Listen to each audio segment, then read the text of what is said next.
الحمد لله وحده والصلاة والسلام على من لا نبي بعده اللهم صل على سيدنا ومولانا محمد وعلى آل سيدنا ومولانا محمد وبارك وسلم اللهم صل على سيدنا ومولانا محمد وعلى آل سيدنا ومولانا محمد وبارك وسلم اللهم صل على سيدنا ومولانا محمد وعلى آل سيدنا ومولانا محمد وبارك وسلم أما بعد فأعوذ بالله من الشيطان الرجيم بسم الله الرحمن الرحيم وقل لعبادي يقولوا التي هي أحسن إن الشيطان ينزغ بينهم إن الشيطان كان للإنسان عدوا مبينا صدق اللہ العظیم وصدق رسولہ النبی الکریم۔ حضرات علماء کرام اور عزیز طلباء، آپ کے اس ادارے میں آنے کی تمنا ہوتی ہے اور جہاں حاضری کی انسان کو تمنا ہو وہاں کی اگر دعوت دی جائے تو انسان بغیر سوچے اس دعوت کو قبول کر لیتا ہے۔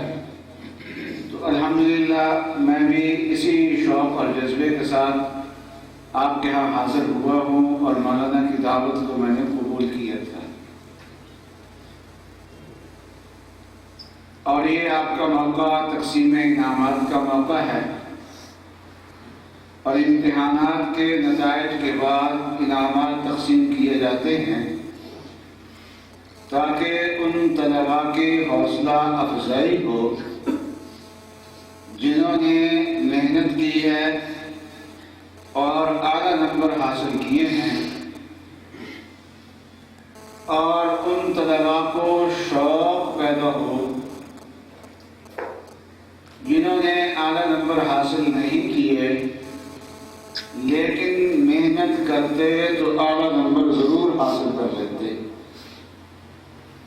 تو یہ انعام کی تقریب اور یہ مجلس یہ انعام لینے والوں کے لیے بھی ہوتی ہے اور جو باقی طلباء ہیں ان کے لیے بھی ہوتی ہے، اور نیکی کے کاموں میں ایک دوسرے سے آگے بڑھنا یہ مطلوب ہے، اور قرآن پاک میں اس کا حکم ہے فاستبقوا الخیرات، کہ نیکی کے کاموں میں اور اچھائی کے کاموں میں ایک دوسرے سے آگے بڑھتے رہو۔ عزیز طلباء، آپ کا ایک امتحان تو وہ ہے جو اساتذہ کرام لیتے ہیں یا وہ ممتحنین لیتے ہیں جن کو امتحان کے لیے آپ کے اساتذہ مقرر کرتے ہیں، اور ایک آپ کا امتحان وہ ہوتا ہے جب آپ مدرسے سے نکل کے اپنے گھر میں جاتے ہیں، اپنی برادری میں جاتے ہیں، اپنے والدین کے ساتھ معاملات کرتے ہیں، اپنی بہنوں کے ساتھ معاملات کرتے ہیں، اپنے بھائیوں کے ساتھ معاملات کرتے ہیں، نکاح ہو جانے کے بعد اپنی بیوی سے معاملات کرتے ہیں، اپنے بچوں سے معاملات کرتے ہیں، اور ملنے جلنے والوں سے جو معاملات آپ کرتے ہیں۔ یہاں اساتذہ کرام جب آپ کا امتحان دیتے ہیں تو امتحان میں آپ کی علمی استعداد کو دیکھتے ہیں کہ آپ کی علمی استعداد کیا ہے، اور آپ کو جو پڑھایا گیا ہے آپ نے اس کو کس حد تک سمجھا ہے، اور سمجھنے کے بعد آپ نے اس کو کس حد تک یاد کیا ہے۔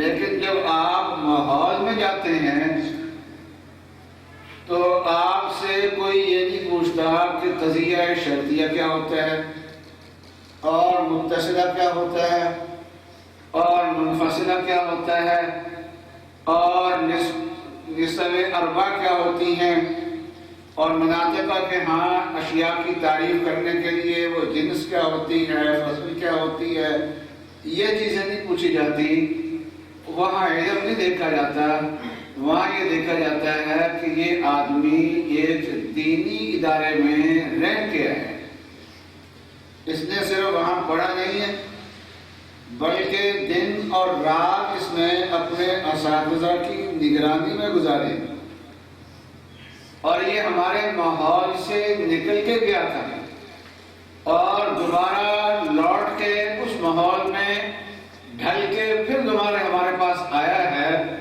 تو اس کی عملی زندگی پہ کیا اثرات پڑے۔ اس لیے جیسے آپ علم میں اپنے اندر کمال پیدا کرنے کی کوشش کرتے ہیں، ویسے ہی عمل میں اور لوگوں کے ساتھ برتاؤ میں اپنے آپ کو درست کرنے کی ضرورت ہے۔ نبی اکرم صلی اللہ علیہ وسلم کا ارشاد ہے کہ انا اعلمکم باللہ واتقاکم للہ، دونوں باتیں ایک جگہ ارشاد فرمائی ہیں۔ فرمایا کہ میں تم سب سے زیادہ علم رکھنے والا ہوں اور تم سب سے زیادہ میں تقوی رکھنے والا ہوں۔ تو جہاں انسان کے اندر علم آتا ہے وہاں انسان کے اندر تقوی بھی آنا چاہیے۔ تو عالم ہونا یہ علمی کمال ہے اور اتقی ہونا یہ عملی کمال ہے۔ تو علمی کمال بھی اپنے اندر پیدا کرنے کی ضرورت ہے اور عملی کمال بھی اپنے اندر پیدا کرنے کی ضرورت ہے۔ ہمارے معاشرے میں جن چیزوں سے ہمیں واسطہ پڑتا ہے اس میں سے ایک اہم ترین چیز ہماری زبان ہے۔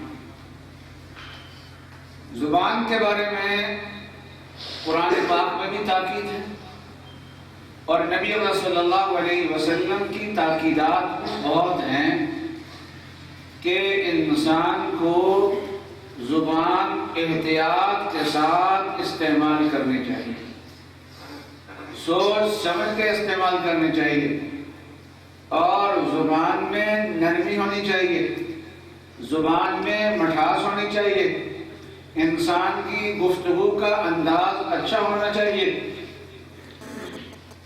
اس وقت جو میں نے آپ کے سامنے آیت پڑھی ہے، اس آیت میں بھی حق تعالی شانہ نے یہی حکم دی ہے اور اس کا ایک فائدہ بیان فرمایا ہے اور وہ عظیم الشان فائدہ ہے۔ حکم کیا دیا ہمیں؟ فرمایا کہ یقول التی ہی احسن، کہ جب زبان سے کوئی بات کہنی ہو تو اچھی بات ہی زبان سے نکالنی چاہیے، اور یہ نہیں فرمایا کہ حسن نکالنی چاہیے، بلکہ اچھی باتوں میں سے بھی چن کے جو سب سے زیادہ اچھی بات ہو وہ انسان کو اپنی زبان سے نکالنی چاہیے۔ بہت ساری باتیں بےہودہ باتیں ہوتی ہیں ہمارے ماحول میں، ان دیہاتوں میں گالیاں بھی ہوتی ہیں، اور بس اب تو پہلے تو ہوتا تھا کہ گالیاں جو ہوتی تھی وہ لڑائی میں ہوتی تھی، لیکن آج کا ہمارا ماحول یہ ہے کہ عام گفتگو کرتے ہیں تو عام گفتگو میں بھی فحش قسم کی گالیاں زبان پہ آ جاتی ہیں۔ یہ ہمارا عام ماحول ہے، عام دستور ہے، اور عالم اور دیندار آدمی اس کی زبان پہ گالی تو نہیں آتی لیکن اس کی زبان پہ سختی آ جاتی ہے، نامناسب جملے اس کی زبان پہ آ جاتے ہیں، ایسے جملے اس کی زبان پہ آ جاتے ہیں کہ سننے والے کے کان جو ہیں وہ پھٹ جائیں اور دل جو ہے وہ اس کے ذریعے سے زخمی ہو جائے۔ کڑوی باتیں، لڑائی کی باتیں، تانے دینے کی باتیں، دوسرے کے دل کو زخمی کرنے والی باتیں، یہ ہمارے ماحول میں عام رائج ہیں، اور دوسرے کے ساتھ استہزاء کا برتاؤ، تمسخر کا برتاؤ، دوسرے کا نام برا لینا، یہ وہ ساری چیزیں ہیں جو ہماری زبان سے نکلتی ہیں لیکن اللہ تبارک و تعالیٰ کو یہ پسند نہیں ہے۔ تو ہمیں یہ حکم دیا گیا کہ یہ احسن، وہی بات کہو زبان سے جو اچھی، زبان سے غلط بات کو کبھی بھی نہ نکالو۔ اور یہ بات حق تعالی شانہ نے اتنے اہتمام سے فرمائی کہ یہ بات کہنے کے لیے نبی اکرم صلی اللہ علیہ وسلم کا واسطہ درمیان میں جائے کہ آپ صلی اللہ علیہ وسلم سے فرما رہے ہیں کہ آپ ان سے کہہ دیجیے. تو ظاہر بات ہے کہ اللہ کا حکم ہو تو ہماری نظر میں بہت اونچا، اور اللہ تبارک و تعالیٰ براہ راست ہم تک بھیجنے کی بجائے نبی اکرم صلی اللہ علیہ وسلم سے کہلوائیں کہ آپ کہہ دیجیے وَقُلْ لِعِبَادِي، آپ میرے بندوں سے فرما دیجیے. اور پھر اس حکم کے ارشاد فرمانے میں اللہ تبارک و تعالیٰ نے ایک بڑے پیار کا انداز اختیار کیا ہے. ایک تو نبی اکرم صلی اللہ علیہ وسلم سے یہ بات کہلوائی ہے، دوسرا یہ ہے کہ پیار کا انداز اختیار کیا ہے. کیا فرمایا؟ لوگوں سے کہہ دیجیے، یہ نہیں فرمایا. ایمان والوں سے کہہ دیجیے، یہ نہیں فرمایا. مسلمانوں سے کہہ دیجیے، یہ نہیں فرمایا. فرمایا میرے بندوں کو کہہ دیجیے. تو عباد ہی اللہ تبارک و تعالیٰ نے اپنی طرف نسبت کی ہے کہ اے پاک نبی صلی اللہ علیہ وسلم میرے بندوں سے آپ ارشاد فرما دیجیے جو میرے ہیں. اپنا فرمایا، عبادی فرمایا، تو میرے بندوں سے یہ فرما دیجیے. کیا فرما دیجیے؟ یقول الذی ہی احسن، کہ زبان سے بات کہو تو اچھی سے اچھی بات کہو، زبان سے غلط بات کبھی بھی نہ نکالو. اور ساتھ میں کیا ارشاد فرمایا کہ ان شیطان ینزغ بینہم، شیطان جو ہے وہ آپس میں لڑائیاں کرتا ہے، اور شیطان انسان کا دشمن ہے. شیطان دو طرف سے حملہ آور ہوتا ہے. ایک شیطان کا حملہ ہوتا ہے انسان کو اللہ کی اطاعت سے ہٹانا، اللہ کے فرائض سے ہٹانا، اور انسان کے سامنے معاصی کو مزین کر کے پیش کرنا. جن کاموں سے اللہ تبارک و تعالیٰ نے منع فرمایا ہے ان کاموں کو مزین کر کے پیش کرے. زُيِّنَ لِلنَّاسِ حُبُّ الشَّهَوَاتِ أَفَمَنْ زُيِّنَ لَهُ سُوءُ عَمَلِهِ فَرَآهُ حَسَنًا. شیطان جو ہے وہ اعمال کو مزین کر کے پیش کرتا ہے.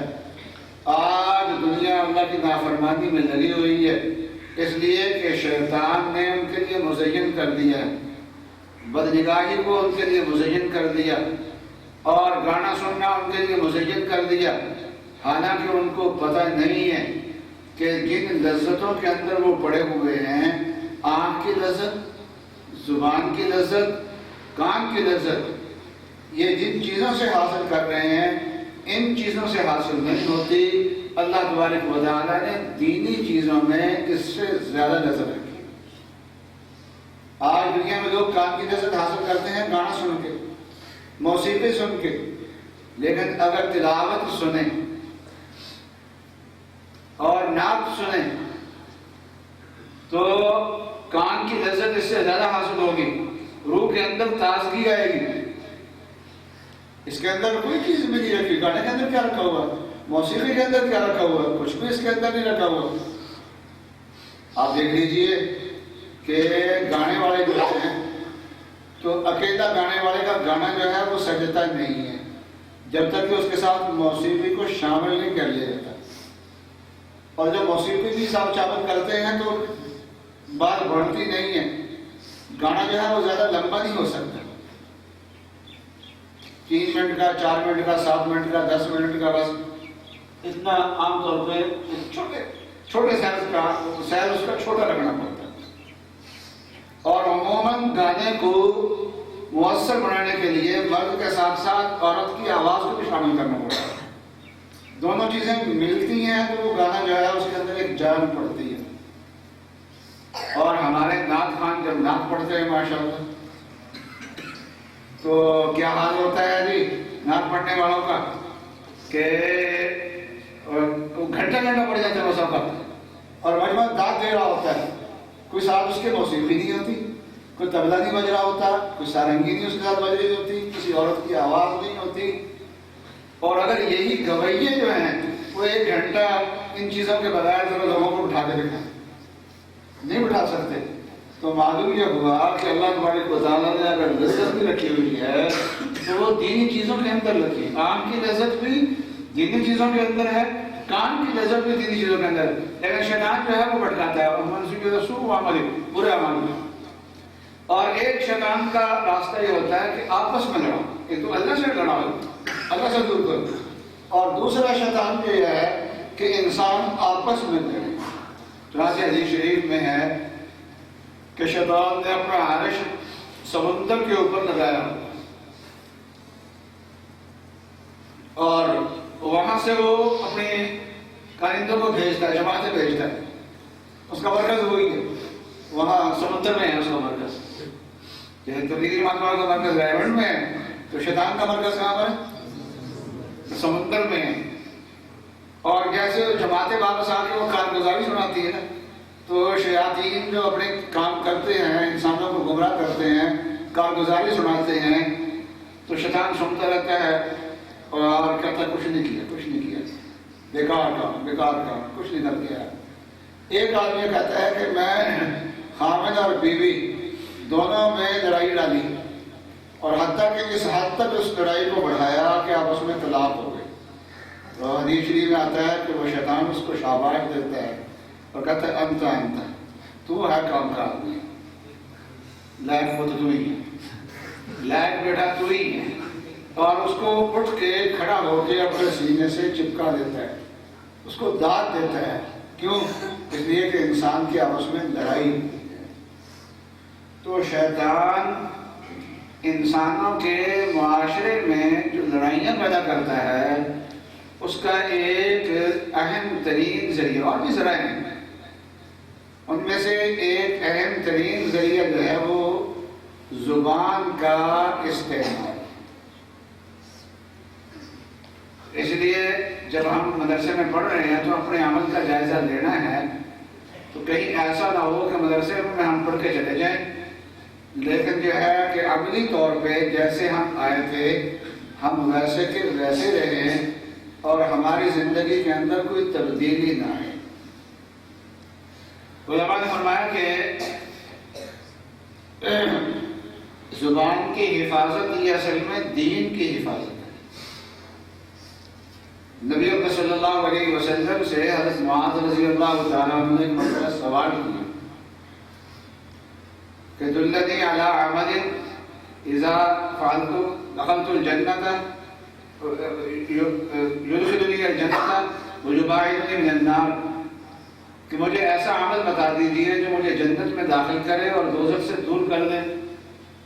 رسول اللہ صلی اللہ علیہ وسلم نے ارشاد فرمایا لقد سألت عن عظیم, عظیم چیز کا تم نے سوال کیا ہے. وَإِنَّهُ لَيَسِيرٌ عَلَى مَنْ يَسَّرَهُ اللَّهُ, جس کے لیے اللہ تبارک و تعالیٰ آسان کر دے اس کے لیے یہ آسان بھی ہے. اگر فرمایا کہ وحد اللہ ولا تشرکوا بہ شیئا, کہ اللہ تبارک و تعالیٰ کی توحید وحدانیت اختیار کرو اور اللہ کے ساتھ کسی کو شریک نہ کرو, نماز قائم کرو, زکوٰۃ ادا کرو, رمضان کے روزے رکھو, بیت اللہ کا حج کرو. یہ 5 چیزیں آپ صلی اللہ علیہ وسلم نے ارشاد فرمائیں جو اسلام کے 5 بنیادی اعمال ہیں.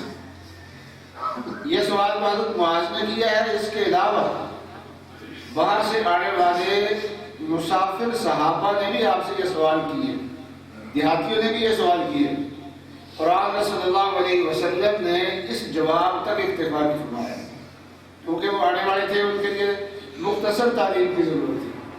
لیکن یہ صحابی اس وقت جو تھے یہ مدینہ کے حاضر باش صحابی تھے. ان کو آپ صلی اللہ علیہ وسلم نے آگے خود سوال فرمایا کہ الا ادلک علی ابواب الخیر, کیا خیر کے دروازوں کی رہنمائی نہ کروں. جب انسان دروازے میں داخل ہوتا ہے نا تو پھر آگے کیا مکان اور کیا باغ جو بھی چیز ہوتی ہے وہ ساری چیزیں دروازے میں داخل ہونے کے بعد سب چیزیں میسر ہو جاتی ہیں. تو آپ نے 3 اعمال بیان فرمائے. فرمایا کہ الصوم جنہ, کہ روزہ جو ہے وہ ڈھال ہے, اور والصدقۃ تطفئ الخطیئۃ کما تطفئ الماء النار, کہ صدقہ جو ہے یہ خطاؤں کو بجھاتا ہے. اور فرمایا کہ اسی طریقے سے